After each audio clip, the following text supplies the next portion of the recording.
அன்பு ஆன்மீக தமிழ் அன்பர்களே, நண்பர்களே, உங்கள் அனைவருக்கும் தமிழ் யூடியூப் சேனலின் இனிய தமிழ் வணக்கம். தாய்மொழியால் இணைவோம், தாய்மொழியை வளர்ப்போம். வாழ்க தமிழ், வளர்க தமிழ். சைவ சமய திருமுறைகளில் 10ஆம் திருமுறையான திருமூலர் அருளிய திருமந்திரம். முதல் தந்திரம் கல்லாமை. பாடல் 318. கல்வி என்பது வீண்வாதத்திற்காக அல்ல. கற்றும் சிவஞானம் இல்லா கலதிகள், சுற்றமும் வீடார் துரிசு ஆறார் மூடர்கள், மற்றும் பல திசை காணார் மதியிலோர், கற்றன்பில் நிற்போர் கணக்கறிந்தார்களே.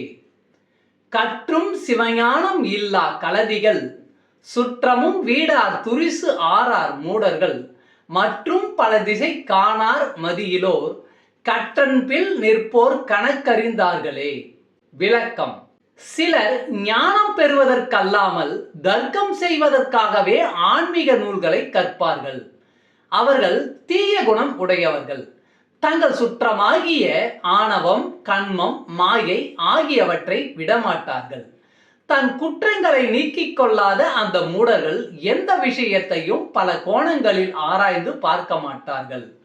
ஞான கல்வி பெற்று அன்பில் நிற்பவர்கள் வாழும் முறை அறிந்தவர்கள் ஆவார்கள். கல்லாதவர்களை விட வீண் தர்க்கத்திற்காகவே கற்பவர்களால் ஏற்படும் தீமை மிக அதிகம். நம சிவாய். திருச்சிற்றம்பலம்.